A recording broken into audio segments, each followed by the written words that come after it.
আসসালামু আলাইকুম দর্শক। ইসরায়েল এবং ইরানের যুদ্ধ যখন চরমে, তখন একটি সুসংবাদ পাওয়া গেছে। ডোনাল্ড ট্রাম্প মার্কিন প্রেসিডেন্ট বলছে যে চুক্তি করবে ইরান এবং ইসরায়েল, যাতে তারা আর সংঘাতে লিপ্ত হবে না। দর্শক, কেন এই পরিস্থিতি, সেই বিশ্লেষণ এবং খবর জানাবো। তার আগে ছোট্ট অনুরোধ, যারা এখনো ভয়েস বাংলা সাবস্ক্রাইব করেননি তারা অবশ্যই সাবস্ক্রাইব করবেন এবং লাইক শেয়ার দিয়ে ভয়েস বাংলার সঙ্গেই থাকবেন। ডোনাল্ড ট্রাম্প জানিয়েছেন সংঘাত বন্ধে চুক্তি করবে ইরান ইসরায়েল। দর্শক, আপনারা জানেন যে এই মুহূর্ত পর্যন্ত গত রাত থেকে শুরু করে দিনের বেলা প্রতি মুহূর্তে পাল্টাপাল্টি হামলা চলছে। ইসরায়েলের হামলাগুলো খুবই টার্গেটেড হামলা, একেবারে লক্ষ্যবস্তু অনুযায়ী, মানে ইরানের যে স্পর্শকাতর সামরিক এবং পারমাণবিক অন্যান্য স্থাপনা আছে সেগুলো লক্ষ্য করে তার হামলা চালাচ্ছে, আবাসিক এলাকাতেও হামলা চালাচ্ছে। আর ইরানের হামলাগুলো মূলত ইসরায়েলের ব্যাপক ভিত্তিক যে আবাসিক এলাকা, সেই আবাসিক এলাকাগুলো, বড় বড় ভবনগুলো লক্ষ্য করে তারা হামলা চালাচ্ছে একের পর এক।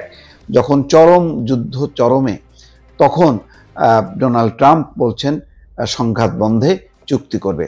অথচ এর আগে ডোনাল্ড ট্রাম্প বা মার্কিন প্রশাসনের ইঙ্গিতে, মদতে, তাদের সহায়তায় কিন্তু ইসরায়েল হামলা করেছিল। প্রথমে ভয়ঙ্কর হামলা, সেই হামলার পর 24 ঘন্টা না যেতেই ঘুরে দাঁড়িয়েছে ইরান। তাদের ধারণা ছিল যে প্রথম হামলার তোপে ইরান মাটির সাথে মিশে যাবে এবং তারা হয়তো ঘুরে দাঁড়াতে পারবে না।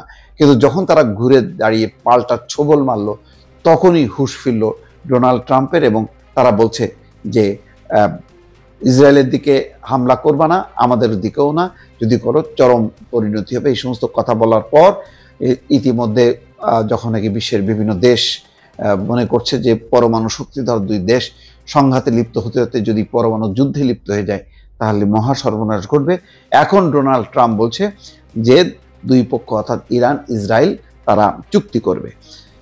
সেই কথা বলছেন যে সংঘাত বন্ধ করতে বহু ফোন কল এবং বৈঠক এখন চলছে। সিএনএন জানায়, ট্রাম্প যুক্তরাষ্ট্রের স্থানীয় সময় রোববার সকালে ট্রুথ সোশ্যালে এক পোস্টে লিখেছেন, ইরান ও ইসরায়েলের একটি চুক্তিতে পৌঁছানো উচিত। দুই দেশে চুক্তিতে পৌঁছাবে, যেমনটা আমি ভারত এবং পাকিস্তানের মধ্যে করেছিলাম। এটার আমি এর আগেও বলেছিলাম যে এখানেও তাই ছিল। যখন ভারত আক্রমণ করলো, মনে হচ্ছে যে পাকিস্তান হয়তো এটা ঠেকাতে পারবে না, কিন্তু মানে চটজলদি 1 ঘন্টার মধ্যে যখন পরপর 6টা বিমান ভূপাতিত করলো, তখন টনক নড়ে উঠলো ডোনাল্ড ট্রাম্পের, এবং ভারতও বুঝলো যে এইটা তো ভয়ঙ্কর অবস্থা হবে। তাড়াতাড়ি যুদ্ধবিরতির প্রস্তাব করলেন ডোনাল্ড ট্রাম্প, এবং পাকিস্তান মেনে নিল, ভারতও মেনে নিয়েছে। তো এখানেও বিষয়টা তাই হয়েছে যে ইরানকে মাটিতে মিশিয়ে দিতে চেয়েছিল ইসরায়েল, যখন দেখলো যেটা সম্ভব না, তখন এখন হচ্ছে মানে সংঘাত বন্ধ করো। তিনি উল্লেখ করেন, মার্কিন প্রেসিডেন্ট হিসেবে তার প্রথম মেয়াদে চরম উত্তেজনায় থাকা সার্বিয়া, কসোভো এবং মিশর, ইথিওপিয়ার মধ্যে পরিস্থিতি নিয়ন্ত্রণে আনতে ভূমিকা রেখেছিলেন তিনি। ট্রাম্প বলেন, তেমনিভাবে ইসরায়েল ও ইরানের মধ্যেও আমরা খুব শিগগির শান্তি প্রতিষ্ঠা করতে পারবো। এখন বহু ফোন আলাপ এবং বৈঠক চলছে। শেষে ট্রাম্প লেখেন, আমি অনেক কিছু করি কিন্তু কখনো কৃতিত্ব পাই না, তবে ঠিক আছে, জনগণ বোঝে, make the middle east great again. এর মধ্যে কিন্তু আরেকটা ঘটনা ঘটেছে, সেটা হচ্ছে তেহরানে গাড়ি বোমা হামলা, পরে ইসরায়েলের দিকে ছোড়া হয় অন্তত 50টি ক্ষেপণাস্ত্র।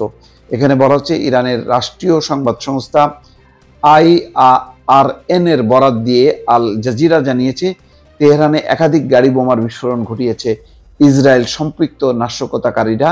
এর কিছুক্ষণ পর ইসরায়েলের দিকে লক্ষ্য করে অন্তত 50টি ব্যালিস্টিক ক্ষেপণাস্ত্র নিক্ষেপ করা হয়েছে। এদিকে বিবিসির খবরে বলা হচ্ছে, আজ রোববার ইসরায়েলের হামলার পর তেহরানের উত্তরাঞ্চলের তাজরিস স্কয়ার এলাকায় ব্যাপক ক্ষয়ক্ষতি হয়েছে। ভিডিও ফুটেজ দেখে বিবিসি তাজরিস স্কয়ার এলাকায় ব্যাপক ক্ষয়ক্ষতির বিষয় নিশ্চিত করেছে। হামলার পর আরও কয়েকটি ভিডিও যাচাই করে দেখা গেছে, হামলায় পানির পাইপ ফেটে এবং পয় নিষ্কাশন ব্যবস্থা ক্ষতিগ্রস্ত হয়ে এলাকায় পানি জমে গেছে। তেহরানের আকাশে ধোঁয়ার কুণ্ডুলি দেখা গেছে। দর্শক, পরিস্থিতি বুঝতেই পারছেন যে মরিয়া হয়েছে ইসরায়েল এবং ইরান দুই পক্ষই। এখন শান্তি ছাড়া এবং সংঘাত বন্ধের চুক্তি ছাড়া কোনো উপায় নেই, এমন একটি পরিস্থিতির দিকে যাচ্ছে দুই দেশের যুদ্ধ পরিস্থিতি। দর্শক, ভালো থাকবেন। আল্লাহ হাফেজ।